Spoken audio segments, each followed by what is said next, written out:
Welcome to another Money Monday video, folks. Thanks for joining. If you're new here, my name's Reynold, and on this channel, I talk about tech, finance, and productivity. So if you're watching this video right now, chances are it's Monday. And on this topic, I want to talk about financial documents that sometimes you get that's got all this wordy finance jargon that you might not be familiar with. At least, I'm not like a finance expert. So a lot of it's just foreign to me, but I want to show you how you could just use ChatGPT to just translate it into English. So recently, I got this email from Fidelity. Was it Fidelity? It was Schwab. Either way. So they sent me this email telling me that Vanguard is going to change something in the index fund, that it's not going to be as diversified. I'm just like, what? So let me show you this document that I got, and it's pretty wordy. So what I'm gonna go ahead and do is just highlight the whole thing here and then ask ChatGPT to summarize this for me. And I just paste it. And let's see it go to work.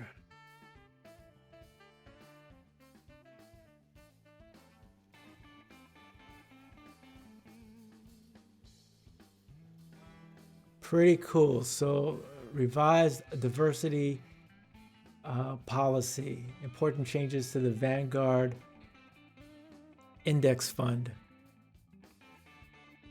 And I don't know if you guys noticed this, but you could also just go to the bottom here, and there's a read out loud option, and it'll just read it to you.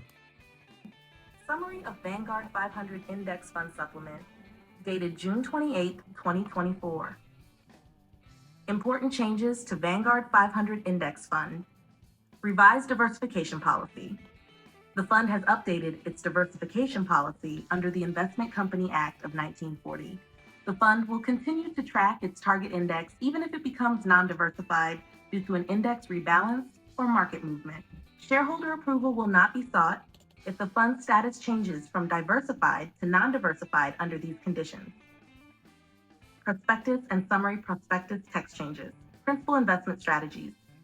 The fund may become non-diversified as a result of an index rebalance or market movement. Principal risk. Okay, I mean, it's doing a decent job summarizing it, but it's still using, fancy language that's not as intuitive. Like if I was explaining this to a friend, is this how I'm going to be talking? No. So I'm going to ask it to explain this to me like we're friends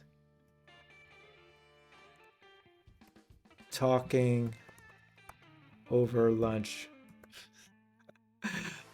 And be a bit more brief because this is for a video. Sure thing. All right, now let's listen to this. Sure thing. So, the Vanguard 500 Index Fund has made some changes. 1. Diversification rule change. The fund used to need approval from shareholders if it stopped being diversified, meaning it spread its investments around a lot.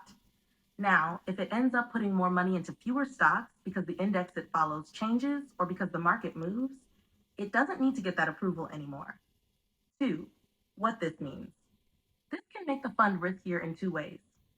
Non-diversification risk.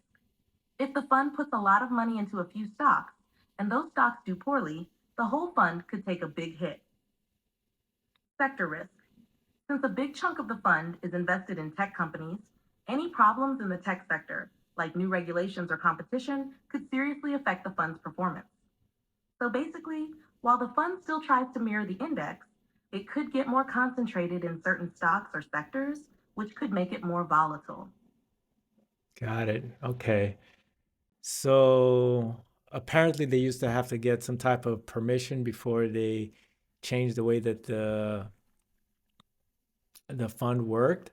Now they don't have to do that as much, and there's going to be a higher risk of a lot of more uh, um, of the money being in like a select few companies, right? So I'm gonna ask it for an example. Um, Give me an example of what you mean. Like I'm thinking, like if there's a few sectors like in tech with Apple and Google that have a good chunk of the fund and they don't do well for a certain period, then that's going to affect the overall index fund a lot more now, right? Something like that. That's what I'm getting out of it. But let me ask it. Give me an example of what you mean. This is like so cool. There's like really no reason not to be smart with decision making nowadays. Am I shaking the table? Because you could get AI to help like simplify stuff, even when you're like reading books or just doing research. So I find this like super cool and really exciting. Oh, I wish I was like 20 again. Give me an example of what you mean. Look at this.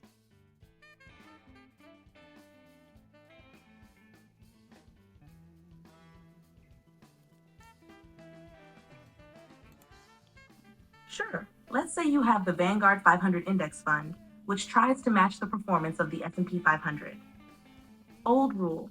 The fund spreads its money across all 500 companies in the S&P 500. If one company suddenly becomes very big, the fund would have needed shareholder approval to hold a large amount of its assets in that one company. New rule.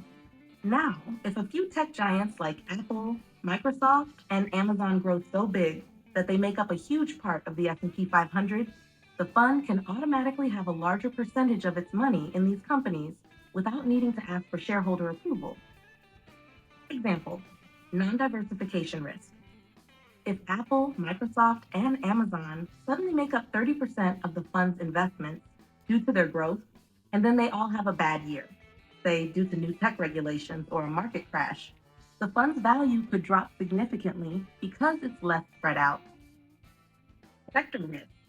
Because these tech companies are all part of the information technology sector, if there's a big issue affecting tech companies, like a major cybersecurity breach or a new law that impacts tech profits, the fund could take a big hit since it's heavily invested in that sector. So the fund can now be more heavily weighted in fewer stocks or sectors, making it more vulnerable to specific issues affecting those stocks or sectors. Okay, so there you go. I wish I could give a more positive example also. It just gave like a negative example. So the opposite could be true, like if things are doing well, right? Anyway, so that's it. Wanted to share this with you guys. So if you are new to the channel, don't forget to subscribe. And if you enjoyed this video, make sure you check out some of these other videos that I have here also. Other than that, I will see you in the next one.